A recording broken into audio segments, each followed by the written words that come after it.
Actually, I want to get to that work with the New York Senate. Mm-hmm. How did you get involved in that? And did you ever get a chance to present your findings directly at the New York Mm-hmm. Senate? Mm-hmm. Well, I assisted the professor, actually, Professor Steinitz, who gave fantastic testimony to the New York State Senate regarding an issue that certainly is very pressing in the legal field.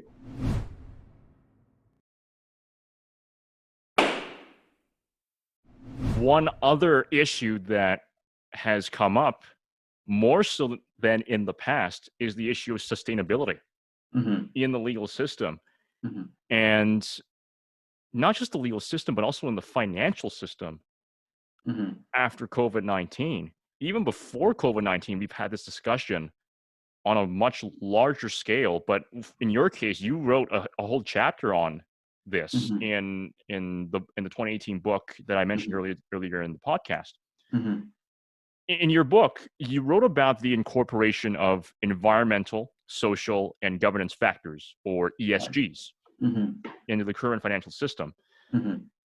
Just to briefly summarize for our audience, why are ESGs important for making the current financial system more sustainable? You know, I think it's in large part because our research suggested, traditional research has suggested increasingly that the markets have blind spots, and really, I think we're seeing now with the interesting behavior of the market during this coronavirus pandemic, which is mystifying some. But I think that, I think now a lot of people are questioning, like, what is the blind spot of this market, basically? Are they missing something here? But certainly, what we were saying is with environmental, social, and governance factors, these are factors that really, when you talk about, let's take the context of the pandemic, for instance. The markets previously were not pricing in resilience of businesses. So you may have had investments in businesses that were unsustainable, that had poor environmental records, poor social records, poor governance records. Those are precisely the kinds of businesses and investments that are at risk now. And, it really is a situation whereby ESG is about foresight. It's about forethought. And it's about the idea that by having that foresight and forethought, you can weather crises like coronavirus, because the coronavirus is far from the only crisis, particularly when you're investing in developing countries, but also in developed countries.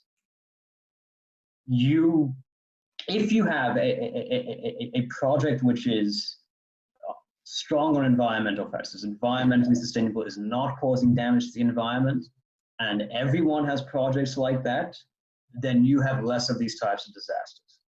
And you have less problems which then impact all the profitability of all projects.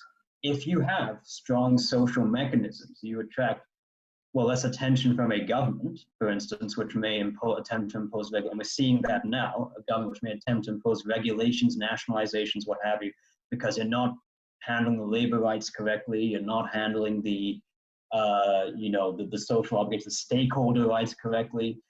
Think in Canada of Indigenous communities and the issues that they've had with the oil and gas and mining sectors. There are projects that have come into play that have negotiated with Indigenous communities, that have, it's far fewer than we'd like, but that have negotiated with Indigenous communities, that have worked with them. And to the extent they do that, the extent they get buy-in from the beginning of the process by Indigenous communities and contribute to their development, they can get those projects approved, they can move those projects forward and have long-term profitability.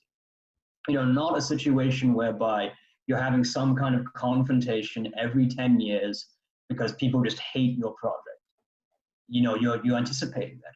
Governance factors is to prevent things like corruption, prevent things like an investigation happening. Again, things that can disrupt your project, environmental disasters, social protests, poor governance, which leads to loss of money. And so we sort of were saying that, at the end of the day, those projects are long-term more profitable than projects which just have a short-term speed. They may not make as much money immediately because you're having to make investments in those factors, but you can be far more assured that over time, those projects are the ones that will stand the test of time. I think coronavirus now is really leading people to think a lot about this stuff. I think. And I think, you know, this is a moment, I think, certainly for sustainable investment, for ESG and what have you.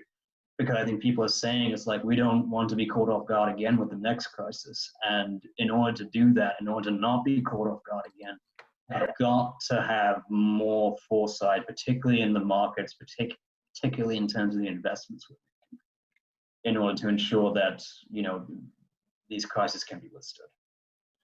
And it's certainly a good thing that ESGs are now becoming more relevant, much more relevant now in the COVID-19 era, where everyone is now forced to look at everything involved in a system, especially the financial system. And everyone is now forced to say, what can we improve in the system? If we don't improve it, people are going to lose their jobs, they're going to lose their businesses. Whole swaths are going to be losing their businesses, in fact. And not only that, GDP is going to go straight down, as it already has in many countries, including Canada and the US. So it's such an important thing to keep in mind. And you also wrote on page 94 about the issue of bounded rationality, right? And bounded rationality is, quote, the constraint that often prevents human beings from attaining full rationality due to a limited capacity to learn and remember information about the market, end quote. Essentially, it's basically saying that most people have a limited ability or limited interest or attention span to really how the markets are. Right. If you were to look at the news right now and you just looked at the stock markets on a typical weekday, 8 a.m. or 9 a.m. to 4:45 p.m., depending on when the hammer strikes, when the hammer ends. It's just, you don't even know what you're looking at. Hundreds, if not thousands of companies with their stock numbers are just going in. And you're just looking at it and just thinking, how do I make sense of this? There's so many of this.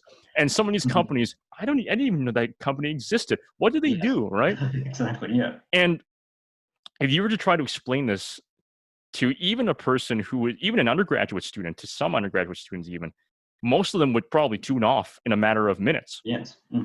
Let alone if you factored in the ESGs and adding more, potentially more complexity on top of an already complex system, ridden with so many flaws. How do we address this bounded rationality? How do we incorporate ESGs into the financial system that can be explained concisely to the general public? That's the $1 million question. That's the question we really were working on in those papers. You know, it really is about, I think, certainly a starting point that we sort of were discussing was this idea of quantifying these metrics. And really, right now, a lot of the problem we have with ESG, it's like, well, how do I measure environmental sustainability of an investment or a company or what have you? How do I measure the social and governance sustainability of a company? And, you know, so what goes into that? And, you know, there's still debate, there's still discussion as to what precise metrics should go into those factors. But I think what we certainly do need as a starting point, but I think that you raise a very important question, which is that there's so much information already in the marketplace. How do we get people to pay attention to this? But certainly the starting point, in order to get anyone to pay any attention to it, you have to quantify it. That's how the markets operate. And so you have to score companies, you have to score investments on ESG metrics, and you have to come up with an index by which you can do that. And you have to then have sub-scores for each category, sub-scores for environmental category, like CO2 emissions, of course, is something that there's broad consensus on. You know, social factors, there's indigenous relations. I think there's broad consensus in countries with large indigenous population that's certainly something that would be factored for. But things like that. And then deciding, how do you score that? How does someone get a high score or a low score, basically? What do we want to see from a project or a company that is having good indigenous relations versus a company that is at risk of from its lack of indigenous relations? Or what do we see, you know, with a company that has good CO2 emission standards? What is the industry standard for that? And I think that's a big part of the reason is we have to benchmark against certain industry standards. And I think that, so it's going to be on an industry by industry basis, like oil and gas, mining. What's the industry standard for doing this? Is this company beating the industry standard, or is it short of the industry standard? And so that, I think, is how you would score it. And then so you'd have those indices that are easily accessible to investors when they choose to invest in a company, or when they choose to invest particularly in a project. And that was a big emphasis of ours, was this particular projects. What does a pension fund want to buy into this or that project? In terms of whether they're going to care about it, and I think that's sort of what you're getting at, and that's also a huge question. That is something that I think, again, is going to be a cultural thing. I think COVID-19, more people will care about. The thing is, there were people who cared about it already. For 10, 20 years, there's been people who cared about this stuff, but who didn't have the access to the information to really say accurately. They try to come up with it themselves, how ESG could be implemented, but they didn't have a standardized way of doing it. And so it means that organizations that have the expertise and consultation with across the board, the technical people, the engineers, the scientists, and what have you, basically, building standardized indices that allow for those calculations to occur, so people who do care about it can use it. And in terms of getting people to care about it, again, I think that's part of the reason why we wrote the paper, why you should care about these issues, and why, of course, we can't get rid of all the other information market. The other information market tells us important stuff, particularly about financials. But why should you prioritize looking at this before you make an investment, particularly, at the very least, even if your entire portfolio is not, sustainable investments? And we understand that for some individuals, and for some investors, there's going to be a priority on sustainable investments, and they're willing to have their entire portfolio be sustainable investments. But for many investors, that's not going to be possible because of the objectives of their portfolio, or what have you, so to speak. But nonetheless, every investor, I think, should have sustainable investments in their portfolio. I absolutely would say that, because I think that if you're talking about a blue chip investment, the only true blue chip investment is sustainable investment. Because you don't really have a true blue chip investment if your investment is at risk of all these factors. And so at the end of the day, every investor, I think, should have long range investments in their portfolios. I think your long range investment should be sustainable, even if your short range investments may be more about liquidity or what have you, so to speak. And I think certainly even your short range investments, I mean, those short range investments got hit by COVID-19. And so I think it's really worth thinking about, like, how much, you listen to people like Bill Gates or whatever, who could have pandemics every 20 years. I think we've gotten a taste of what climate change is going to look like in terms of disasters that we may face, 50 years from now. I think we're getting a taste right now of what the future world's going to look like, because this is, I would say, far from the last kind of disaster we're going to have in this regard. And so, the resilience is about sustainability. Bottom line, resilience is sustainability. And we want projects that can, handle the evolutions and frankly, the turmoil that the world could now face. And that also don't exacerbate the turmoil the world is going to face. Because of the fact of the matter is that, if you're talking about, let's say, coronavirus, many people say it's because we're expanding into territory, we're getting these pandemics. But it's not the first pandemic we've had, Ebola and what have you. It's because we're expanding into territories that, are unsustainable. We weren't really thinking things through and slowing things down a bit and seeing, what kind of risks they could be. And so we don't want things like this to happen again. And if we don't want things like this to happen again, we've got to start thinking about these risks and how do we actually address these risks. And the market also has to start thinking, at the end of the day, we're not going to make money if these risks keep happening. And so we've got to try and look after our long-term financial interests by ensuring that we're not, damaging 10 years down the line to serve today. And so, I mean, some investors are not going to be on that bandwagon ever, I think, because some investors are purely short-termist. But I think most investors are more long-termist. They want to be in the market for more than 10 years. And so for them, they need to, I think about these things.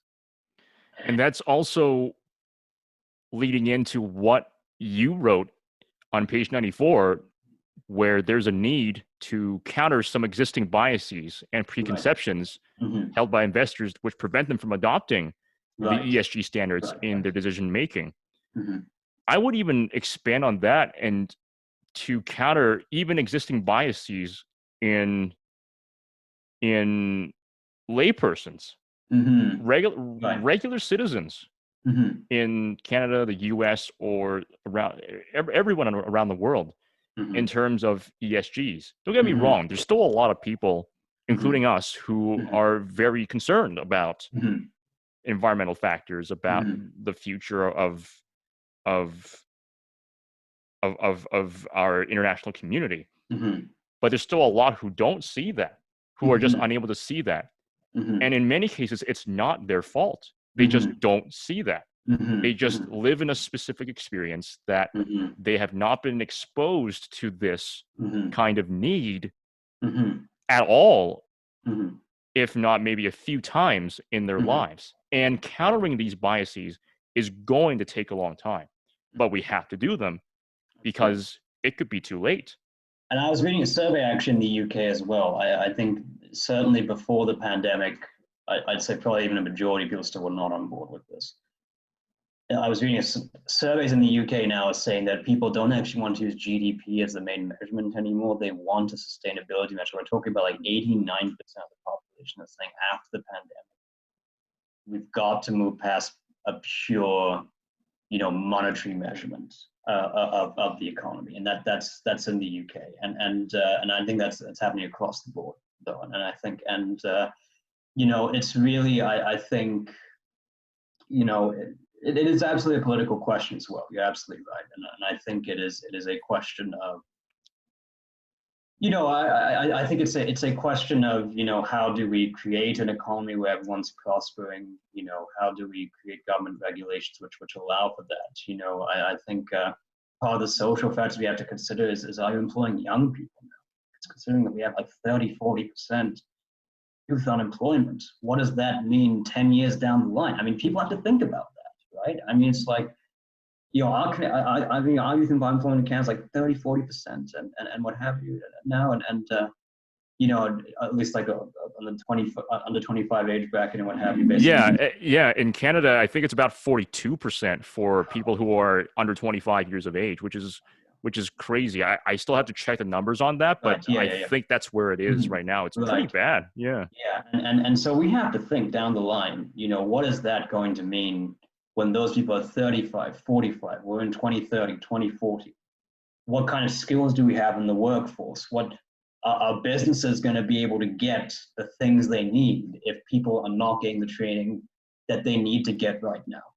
And so, that's again a sustainability question. Yes, you don't hire young people initially because it's maybe more costly than beneficial to you. It's true. It can be because you have to train these people more and what have you, so to speak. The benefit comes over to hiring young people. And the benefit comes, I mean, young people can sometimes be very productive right now, don't get me wrong. But, the benefit primarily comes over time when you hire young person. And so it's those types of social factors which say, yeah, short term, it may not be the most profitable thing to do. It may be easy to get rid of young people or what have you, basically.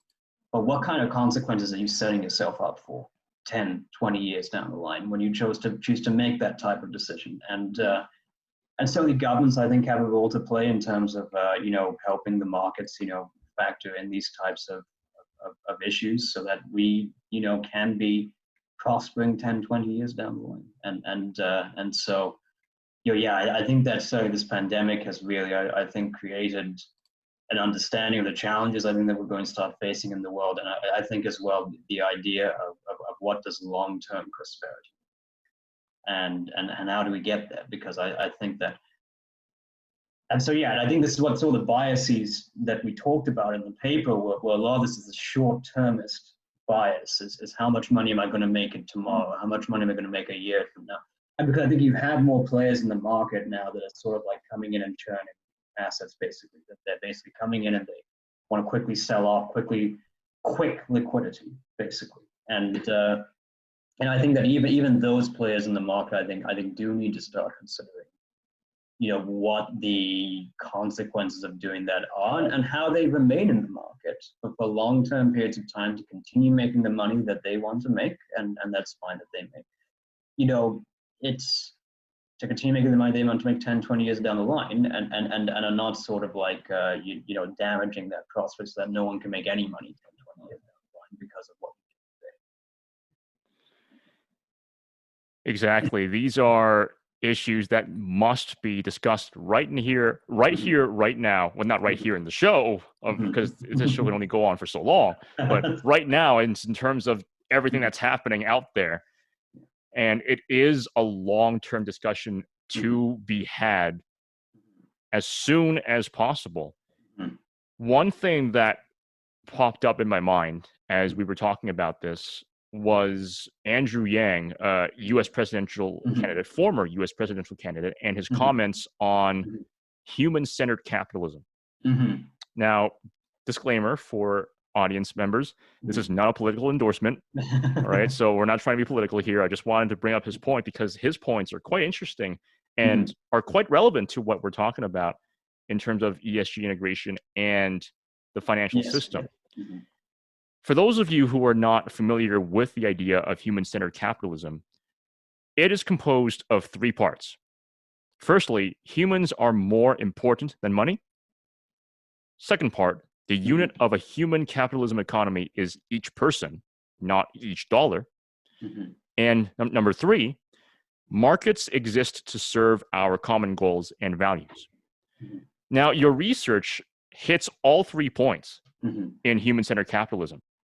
Firstly, it prioritizes the broader community objectives over conventional private investor and stakeholder objectives and interests. Right?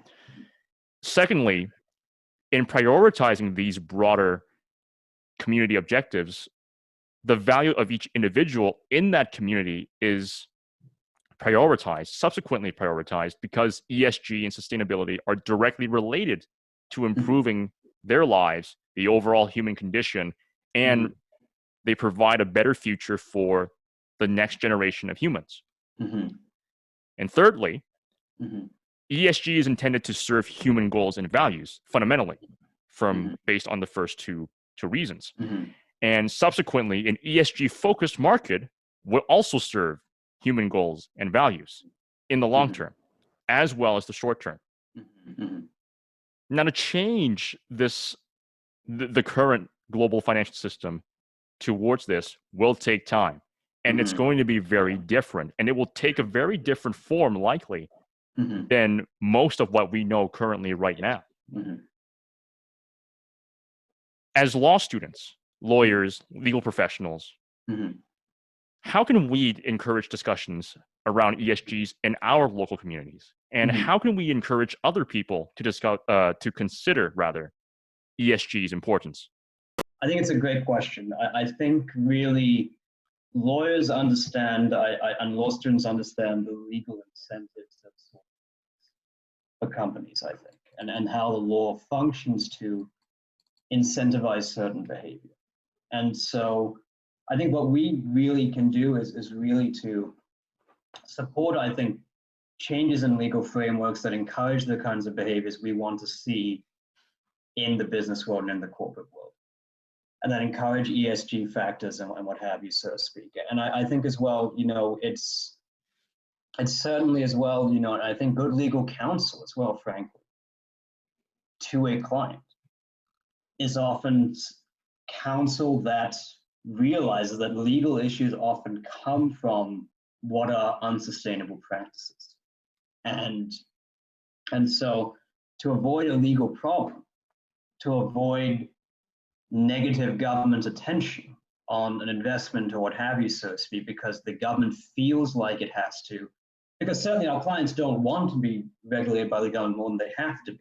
But if they take into account these factors on their own and in ways that make sense for them, it won't be imposed on them by the state in a way that may not make sense for them.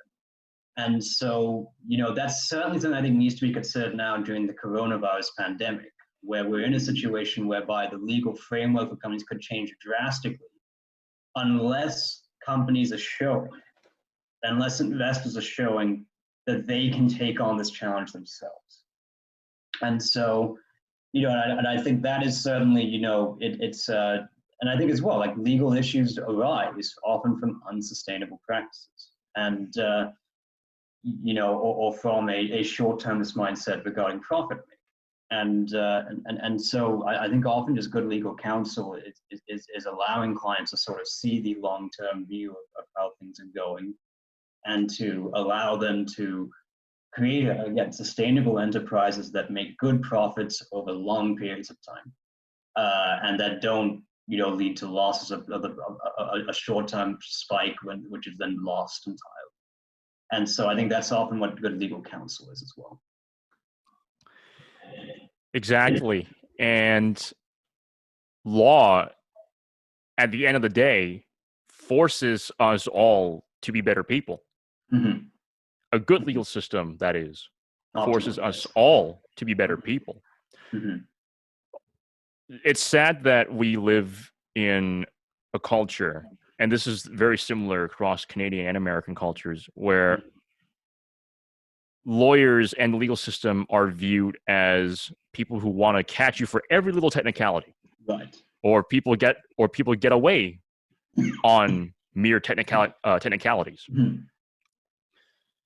Yes. Sometimes that happens because, well, some of the lawyers are abusing technicalities. Sure. Mm-hmm. But many times that's not the case. That's just not the case. Mm-hmm. I think there also has to be a fundamental change in how not just the layperson, but also the legal professional views the legal system. Mm-hmm. We should view the legal system as a means of regulating ourselves to become better people than we currently are, to improve the system, like you said, from the flaws, and to improve it in a way that's more pragmatic, more practical for everyone. And just to make the legal system accessible and to make it more palatable. I shouldn't use the word palatable because it kind of sounds like it's not. I mean, it is.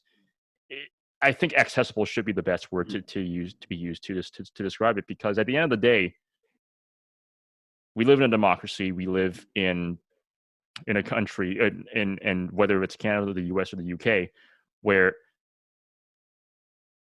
a lot of what we do is determined by the law. A lot of what we do also determines the law, and the law reflects who we are. And also at times, we also reflect the law. So I think this pandemic has really forced us to think about this in a lot of ways. Absolutely. Not just in terms of what we were talking about, the financial system, but also in terms of the legal systems and how it's being run, how we proceed with it, how we start proceedings and how we end proceedings, and how we relate with each other as well. And I think this discussion is going to be had starting at the very least, starting now. And I hope that more people can, well, at least change, even in the most minor sense, change the way in which we view the legal system in general and just the legal culture as well. Absolutely. I think I think certainly, this whole idea that lawyers are getting people off on technicalities, I've never loved that idea, because I think that lawyers are there to use the law to the benefit of their clients. That is our current ethical obligation. Some people believe it should be different. But at the end of the day, I don't see a system whereby you don't attempt to use the law to the full benefit of your client. The law is what it is, and we live in the world we live in. And I think if we don't like the outcomes that the law has in a democracy, we're able to shape those outcomes. We vote in governments, and we vote in parliaments, and we vote in legislatures in Congress in the US, whatever. And that can, change the law. And so, it's very important that I think if people don't like the outcomes the law has, they should change the law. The law is, at the end of the day, coming to certain decisions that it believes are optimal for societal needs, not always on the ethical sense, often in more practical senses. And I think that that's where people start to not like the outcomes of the law, is because they like to believe that the law is only exists in the ethical sense. But in fact, the law only exists in one sense in the ethical sense. There's only one consideration the law has. There's other practical considerations why the law is what it is. The law recognizes in many cases in criminal justice and in corporate law and what have you, that to fully comport ourselves to what we believe ethical would create practical considerations that would not be desirable. And so, I think that's when people start feeling like you got off on a technicality because it doesn't comport with their ethics. But it does comport perhaps with, I think they have to consider like what other reasons might there be. You don't have to agree with it. But I think they have to consider what other reasons might there have been for why that outcome came to be. And I think that's something we can understand as law students and as lawyers. Even if we don't agree with the outcome, and there's many outcomes which I don't agree with and which many people don't, we can think that that balance is wrong. But I think we do need to start from an understanding of why was this put into place, what was the practical reason why these laws are put into place, and then say, well, I think the balance is wrong there. And I think that we find the balance is wrong in a lot of cases. And I think that social values change as well over time. And the law has to stay up to date with those things. But that's certainly, I think, what I don't believe in these sorts of technicalities, that people get off on a technicality. They get off for a particular reason, which may not comport with our ethics, but which may comport with other considerations the law has to take into account in order to be, as you said, palatable, in order to be something that can be used effectively in society. And so, yeah, and so I think absolutely, this whole discussion and debate, has to, I think, take place now. And I think it is. And I think that, the world will change in drastic ways, I think, coming out of this pandemic. And I think that lawyers have a very important role to play in that. And, law is going to be, the role of government is increasing. I think, we are seeing in our generation, certainly, a role of government which was just been unthinkable even a year ago, basically. And so the law is going to increase because the law is essentially governance. And so there will be more role for law in structuring our relations going forward, I think. So I think that it's an important time to become a lawyer. And so I think if you're thinking of going to law school, it's now more than ever, even with all the uncertainty in place, the law is going to play such a role, I think, now in structuring our relations and structuring the kinds of outcomes we want to see in the world, that I think it's an important time to be a lawyer. It's such an important time, like you said, to become a lawyer, but it's also a very uncertain time. Yes. Both as a lawyer and as a law student. As we start to wrap up this episode, what is your advice to current law students in regards to traversing the uncertain legal landscape of a COVID-19 world? What is your advice to them in terms of the high stakes, high stress environment that they're all in right now? Well, as you know, the New York law firms, and I'm pretty sure the Canadian law firms too, have all started their remote summers this year. The remote summer associate programs, that staple and a long-standing tradition and on both sides of the border is that summer associate program of all firms, both large and small. And, it really is, I think, a time when it's going to be a tough job market out there. Let's not kid ourselves. The uncertainty, that allowed for such hiring to take place years in advance of when law firms, needed the individuals to come in, required a long-range planning that is challenged by this pandemic, to say the least. But, and I think that, so how should one comport one's behavior? I guess I'm glad I didn't have to find a job during this time in part, but I think, but I think if I was to give advice, I'd say, it's quite possible that your OCIs will be virtual, and it's going to be that much harder, I think, to make an impression of the if you're not in person. I think what people need to see now is that adaptability and is that resilience. And so I think, you know, certainly the irony is, of course, is well, not the irony, let's say, but, you know, I think certainly an outcome people may not expect it from this is that individuals who've been through challenging life experiences in the past, you know, are going through a collective challenging experience, but saying there's been many individuals who go through challenging experiences all the time and who have gone through that and who have shown that they can get through that and who adapted and who can tell that story of how they adapted through that individual challenging experience and how they think they can apply that to this new world we're going into. I think that's a really powerful story to tell right now. And I think that people do want to hear that right now is how, you know, is they want to know the people they're hiring are adaptable, flexible. Being flexible, I think, is another key thing, right? With your career path, with the idea that you may want to do one thing, but you may need to do another thing.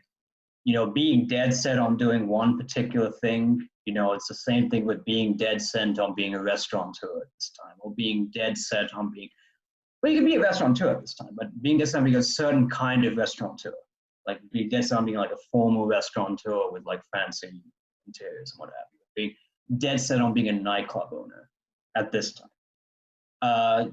You know, it may just not work, you know, and it may just be, maybe there's nothing wrong that you like that, but it may just not be possible now. And, you know, it's, and so being flexible and sort of saying that, you know, to some extent, yes, you're going to shape the ride a bit, but you're also along for the ride with the rest of society for a bit, and recognizing and having that humility, I think, and sort of recognizing that you are along for this ride with everyone else in the world, really. And that you're going to adapt as you need to adapt in order for that to happen. I think interviewers want to hear that, and then they want people who are, you know, adaptable and who have been able to overcome challenges, because who knows what challenges we'll be facing in the coming years. And yeah, and I think that, you know, those students will continue to have success. The other thing is, you know, some cases, you know, people are going to have to. Youth unemployment is very high, and you know, we're not necessarily immune to that. And so being not despairing if things are not going as you planned, because even with the advice I give you, like, there's going to be people who it's not going to go as planned, even if they're doing everything right, because it's just that hard a time. But, you know, it's being patient. I think really having plan A, plan B, plan C, plan D, but really just doing something that's productive is important, particularly if you, for whatever reason, God forbid, you know, you don't get an auditing position during this time, which is possible. If you don't get some position this time, which is possible, then, you know, at the very least, like, think about what other productive things you can do to really improve yourself. I think people want to see that you're not just, you know, sitting around and despairing over the situation, but you are doing so. Let's say learning a language, you know, writing, you know, for leisure even, but really taking on, I think, if I was in the employment seat, I would want to see people taking on a certain type of project during the summer and really seeing that through. And so, like, saying, look, even if I'm not employed this particular summer or this particular year, I'm still pursuing personal objectives and I'm still seeing things through. I'm still staying productive. And I think those people will be well positioned to, once this sort of blows over a bit, to be able to re-enter the job market in successful way. And that's something that I'm taking to heart as well right now. I mean, this summer for me, I've been doing two things. One thing is, well, running this podcast and hosting episodes. Right. And the second thing I've been doing is, well, I used to be I still am a classical pianist, but I was much more active back in my high school days, actually, performing a lot more. But now what I'm doing is, you know, I'm recording pieces, recording full-on classical music repertoire. Excellent. And sharing it with my local community. Fantastic. And just discussing it, even because you know, classical music isn't very much discussed on a Right. very colloquial, vernacular level. So want to break that stereotype of, posh Right. lavishness and just go and just Right. Absolutely. just talk about it on a vernacular level and on a regular common person level. So that's what I've been That's doing a exactly lot. what I'm talking about. Yeah, as you know, like really, this is a time to rediscover hobbies, rediscover passions that you've had. I know so many people actually rediscovered. I mean, I'm leisure reading far more than I did during law school or during when I was in the office, and really have been able to really pick that up again. And so my general knowledge is once again very much improved again. And so I've really enjoyed that time, and I really appreciate that time. So there's absolutely, it's a challenging time, but there's absolutely silver linings to be had. And I think that's the important thing as well, is staying optimistic, staying positive, not naively optimistic, not naively positive, but staying optimistic, staying positive, finding the silver linings of this time, and really, pursuing those. I think it is really important right now. And those are certainly words that we should all remember by. And well, for most of us, for all of us, I should say, we look to you for inspiration, Roy. Thank you so much for coming on the show and to share your experiences on how you went from before law school to during law school at Harvard to now working at Debevoise and Plimpton. And thank you also to our listeners and viewers for tuning in to this edition of the Law School Show. You can catch more of Roy Sengupta at the Debevoise Plimpton webpage as well on his profile. I'll be linking that in the description as well. If you also want to read his chapter, as he co-authored with a few other Carleton colleagues in the book, you can also find that chapter, as I will link that in the description, to the book published in 2018, Designing a Sustainable Financial System, Development Goals, and Socio-Ecological Responsibility. Other than that, once again, thank you so much, Roy, for coming on the show once again.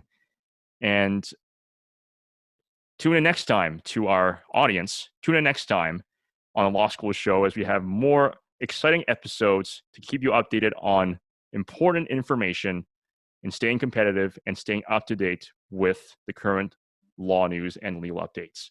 Until next time, stay safe and stay healthy. Thank you.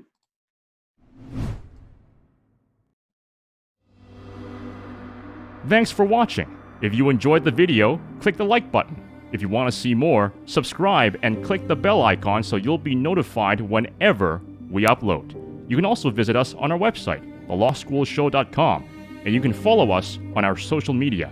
Thank you so much for watching, and we'll see you in the next video.